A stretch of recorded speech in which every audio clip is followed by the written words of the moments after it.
This is Curtis Darby with Common Sense. Again, here we are at the crossroads. Now, I'm wearing my hoodie in respect to Trayvon Martin and anybody else who's supporting this movement. Um, there's so many elements that needs to be discussed. There's so many things that we need to take in consideration that we need to be careful. George Zimmerman and his family have set the trap. And the trap is to do what? Is to get basically the white majority in America on their side. You know, for some odd reason, white people can't believe that police and that the legal system is unfair. They can't believe this. And they don't want to believe this. But it's true. And it happens every day of every hour. And so I just wanted to touch on some things before I move on to finding out that they did use scientific methods to determine that the voice that screamed for help was not George Zimmerman. And it's inconclusive because they don't have the voice of Trayvon. But who else could it be? But that's the legal position. You know, this is almost the same incident, well, not the same incidents, but similar in behavior, in what's happening in movement, in the madness. This is almost the same thing that happened to Rodney King. We seen the police beat him to the ground, almost in an attempt to take his life. And even still, they denied what they were doing as we watched it. This is the same kind of thing. You know, I noticed that now the Zimmermans are speaking out. The funny part about it is that the brother goes on Piers Morgan's show, and he tells us all this elaborate story about what happened, and that's called hearsay, because that's what his brother told him.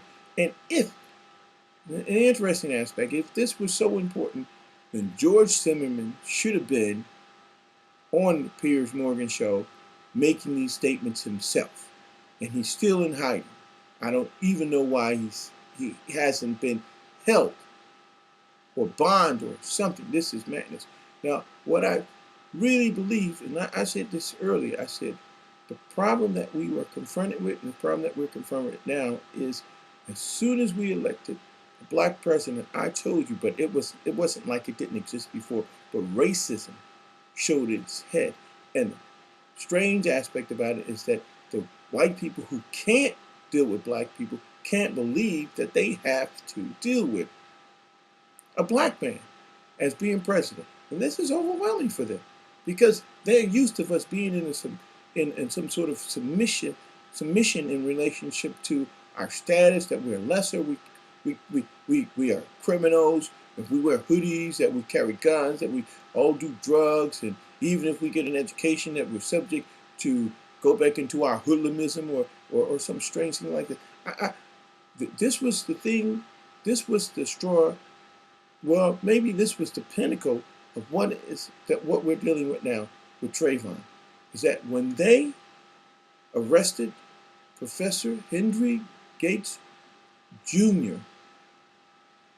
in his own home in Cambridge, a Harvard professor, a well-known documentary presentator, when they actually locked this man up, and then they made the president rebut what he said about the police officer and forced him to bring Dr. Gates and this criminal with a blue suit on to sit on his lawn and drink a beer together, was ridiculous and outrageous.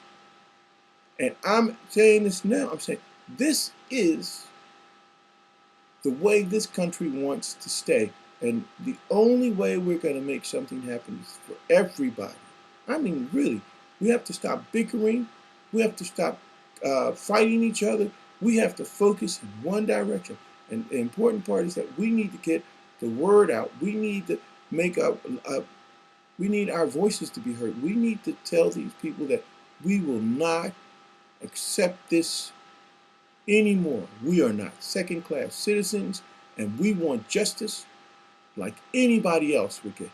And I keep saying, if I would have shot a 17-year-old white boy, and I'm not a policeman, and he had no guns, bag of Skittles, and some tea, I would be under the jail if they wouldn't have lynched me.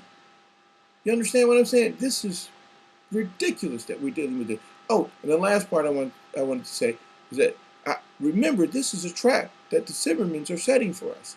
They are trying to clean themselves up, and believe me, they got counsel now. They got somebody who's in the background who's orchestrating what they should be doing. So don't underestimate these people. I'm going to say it. Do not underestimate these people. And the media will do anything. They're prostitutes. So this is Curtis Darby, Common Sense. I went a little too far. Signing off.